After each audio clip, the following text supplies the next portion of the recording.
ভাই প্রশ্ন করেছেন, বর্তমান বিশ্বে তালেবানরা মুসলিম হিসেবে তাদের অবস্থান কি? তারা কি হকপন্থী? আমরা কি তাদেরকে সমর্থন করব? ভাই, আপনার মাথায় কি মগজ বলে কিছু নাই?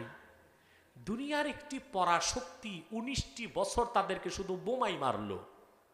19 বছর পর দেখে বোমা কিছুটা ফুটছে, কিছুটা ফুটেই নাই। যুদ্ধে খরচ হইল আমেরিকা $2.26 ট্রিলিয়ন। বুঝেননি ভাই? এটা বুঝছেন টাকাটা কত? $2.26 ট্রিলিয়ন। আপনার এইটা আমি বুঝাইতে পারবো না। আপনার $1 ট্রিলিয়ন বাংলাদেশি 1 লক্ষ কোটি টাকার উপরে আসে।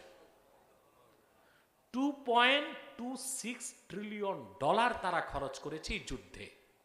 তারপর তারা মস্তক নত করে পরাজিত হয়ে চলে এসেছে। বুঝেন না মধ্য এশিয়ার এই সিংহগুলো কত বড় মুমিন? আর কি দিয়া বুঝাবো?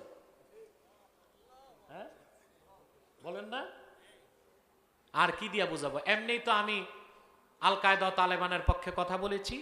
এক নাস্তিক কমিউনিস্ট আমাকে সাইবার ক্রাইমে মামলা দিছে। মামলা অনেকগুলোই আছে, আল্লাহর রহমতে এখনো কিছু হয় নাই। তবে অনেকে বলে যে আপনি একটু সাবধান হন, নতুবা আপনিও কিন্তু জেলে যাবেন। আমি বলছি জেলের বাইরে কোথায় আছে? আমি তো জেলেই আছি। বলে কিভাবে? আমি বললাম হাদিসে এসেছে আর দুনিয়া সিজনুল মুমিন, দুনিয়াটা মুমিনের জেলখানা। ত্যাগ জেলে আছি। 2 নাম্বার জেল হচ্ছে আমার দেহটা। আমার রুহুটা দেহ থেকে মুক্ত হয় না, আল্লাহর কাছে যাইতে পারে না, এটা দ্বিতীয় জেল।